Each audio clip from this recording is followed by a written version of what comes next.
an actor who scared us as Count Dracula and entertained us in different multiple characters. Though he was a very versatile actor, yes, we are talking none other than superstar Sir Christopher Lee. Welcome everybody, this is Cynthia Samson from Mayan Arab News channel. So today's news will be in English language. Due to some reason, we won't be able to provide you the news in Arabic language from Algeria by Miss Lena, but next time she will be available definitely. So here are all the details about Sir Christopher Lee regarding or related to his biography, his journey from army to acting career and further becoming a superstar. So here are all the details. Sir Christopher Frank Carandini Lee was an English actor, singer and author with a career spanning nearly 7 decades. Lee was well-known for portraying villains, gaining recognition for appearing as Count Dracula in a sequence of Hammer horror films. Lee was born in Belgravia, London, the son of Lieutenant Colonel Geoffrey Trollope Lee, 1879-1941, of the 60th King's Royal Rifle Corps, and his wife Countess Estelle Mary. Lee spoke fluent English, Italian, French, Spanish and German and was moderately proficient in Swedish, Russian and Greek. Now talking about military service during the Second World War. When the Second World War broke out in 1939, Lee had enrolled in a military academy and volunteered to fight for the Finnish army against the Soviet Union during the Winter War.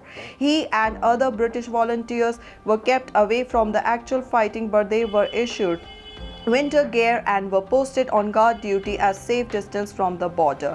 In early 1940, he joined B camps at the first as an office clerk, then as a switchboard operator. When B camps moved out of London, he joined the Home Guard. Realizing that he had no inclination to follow his father into the army, Lee decided to join up while he still had some choice of service and volunteered for the Royal Air Force. During lunch with his cousin Niccolo Carandini, now the Italian ambassador to Britain, Lee was detailing his war wounds when Carandini said, "Why don't you become an actor, Christopher?" Lee liked the idea, and after assuaging his mother's protest by pointing to the successful Carandini performers in Australia, which included his great-grandmother Mary Carandini, who had been a successful opera singer, he met Niccolo's friend Filippo del Guidice, a lawyer turned film producer. The head of Two Cities Films, part of the rank organization. Guidice looked up and down and concluded that I was just what the industry had been looking for. He was sent to see Joseph Somolo for a contract, who immediately announced that he was much too tall to be an actor. Somolo sent him to see ranks David Henley and Olive Dodds, who signed him on a 7-year contract. He finally made his film debut in Terence Young's Gothic romance Corridor of Mirrors, 1947. He played Charles. The director got around his height by placing him at a table in a nightclub alongside Lois Maxwell, Mavis Villiers, Hugh Latimer and John Penrose. 1957 to 1976, work with Hammer. Lee's first film for Hammer was The Curse of Frankenstein, 1957, in which he played Frankenstein's monster with Peter Cushing as Baron Victor Frankenstein. Lee's own appearance as Frankenstein's monster led to his first appearance as the Transylvanian vampire Count Dracula in the film Dracula, 1958, known as Horror of Dracula in the US. A critically acclaimed film that saw Lee fix the image of the fanged vampire in popular culture, Dracula has been ranked among the best British films. The film magazine Empire ranked Lee's portrayal as Dracula the 7th greatest horror movie character of all time. Lee returned to the role of Dracula in Hammer's Dracula, Prince of Darkness, 1965. This film set the standard for most of the Dracula sequels in the sense that half the film's running time was spent on telling the story of Dracula's resurrection, and the characters' appearances were brief. Lee went on record to state that he was virtually blackmailed by the Hammer into starring in the subsequent films, unable or unwilling to pay him his going rate, they would resort to reminding him of how many people he would put out of work if he did not take part. His roles in the films Dracula has Risen from the Grave 1968, Taste the Blood of Dracula 1969 and Scars of Dracula 1970 all gave the Count very little to do. Lee said in an interview in 2005, all they do is write a story and try and fit the character in somewhere, which is very clear when you see the films. They gave me nothing to do. I pleaded with Hammer to let me use some of the lines that Bram Stoker had written. Occasionally I sneaked one in. Although Lee may not have liked what Hammer was doing with the character, worldwide audiences embraced the films, which were all commercially successful. Lee starred in 2 further Dracula films of Hammer in the early 1970s, both of which attempted to bring the character into the modern day era. These were not commercially successful: Dracula AD 1972 and The Satanic Rites of Dracula 1973. The latter film was tentatively titled Dracula is Dead and Well and Living in London, a parody of the stage and film musical revue Jacques Brel is alive and well and living in Paris, but Lee was not amused. Lee portrayed Rasputin in Rasputin, the Mad Monk 1966 and Sir Henry Baskerville to Cushing's Sherlock Holmes in The Haunt of Baskerville's 1959. Lee later played Holmes himself in 1962's Sherlock Holmes and the Deadly Necklace and returned to Holmes films with Billy Wilder's British-made The Private Life of Sherlock Holmes 1970. 1977 moved to Hollywood. In 1977, Lee left the UK for the US, concerned at being typecast in horror films as he had happened to his close friends Peter Cushing and Vincent Price. His first American film was the disaster film Airport, which was released in 1977. In 1978, Lee surprised many people with his willingness to go along with a joke by appearing as guest host on NBC's Saturday Night Live. As a result of his appearance on SNL, Steve Spielberg was in the audience cast him in 1941-1979.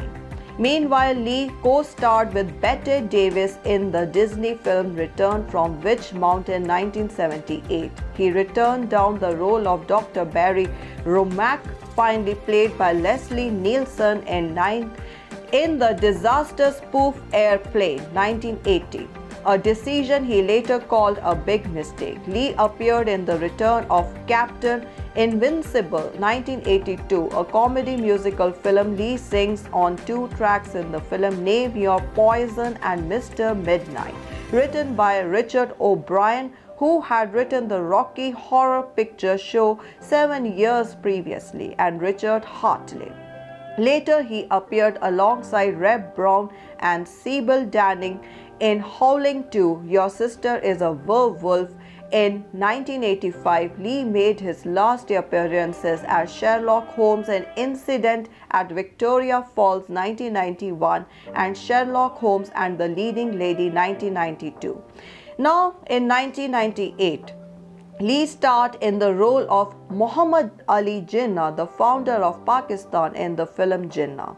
Now talking about 2000s, The Lord of the Rings and Star Wars. He had many television roles, including that of Flay in BBC television miniseries based on Mervyn Peake's novels Gormenghast 2000 and Stephen Wyszynski in the CBS film John Paul II 2005. He played Lucas de Beaumanoir, the Grand Master of the Knights Templar in the BBC and A&E co-production of Sir Walter Scott's Ivanhoe 1997. He played a role in the made-for-TV series La Revolution Francaise 1989 in Part 2. Les Ennis Terribles as the executioner Charles Henry Sanson, who beheaded King Louis It is 16. Maximilien de Robespierre and others. Lee played Saruman in the Lord of the Rings film trilogy. In the commentary, he stated he had a decades-long dream to play Gandalf, but that he was now too old, and now that his physical limitations prevented him from being considered. Lee died at the Chelsea and Westminster Hospital on 7th June 2015 at 8:30 a.m. in the morning after being admitted for respiratory problems and heart failure shortly after celebrating his 93rd birthday.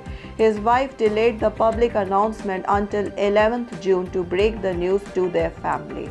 The UK Prime Minister at the time, David Cameron, called Lee a titan of the golden age of cinema. He was also honored by the Academy at the 88th Academy Awards on 28 February 2016 in the annual In Memoriam section, talking about his honors and legacy.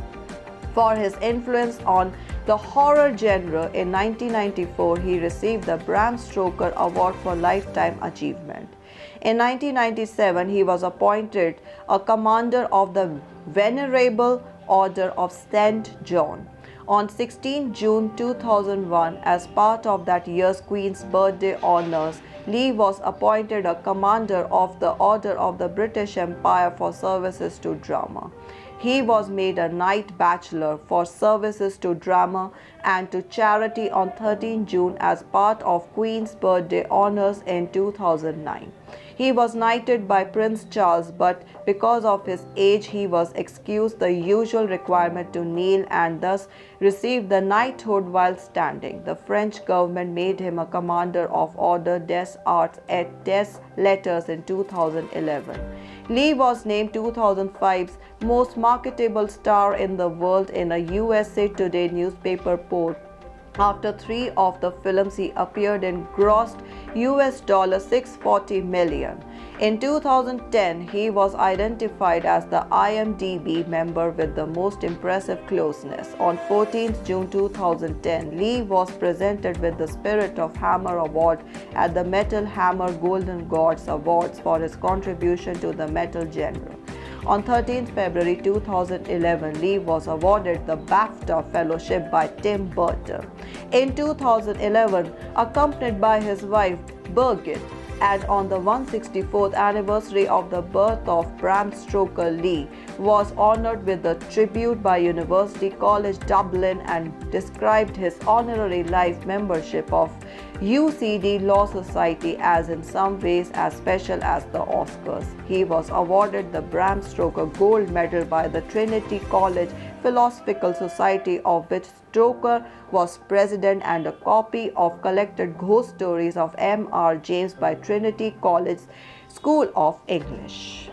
So this was Cynthia Sampson from Mayan Arab News Channel. I hope everybody liked the journey of Sir Christopher Lee, that is from army to becoming an actor and further becoming a superstar, doing so many movies, achieved so much in life, and finally he has done so well in his career. So keep watching our channel, subscribe to my news channel for latest news updates in Hindi, English, Arabic and French language, and like this we will be coming up with some more interesting facts and news from all over the world, from the celebrities, from poets, from singers and from people who have achieved a lot and done so well in their career, and today they have become an inspiration and left a deep impact on the world and also on the people with their career, with their acting skills, with their achievements, with their creativity, with their talent and so many things. So keep watching our channel and we will be coming back next time with some more interesting news. Thank you. Shukran.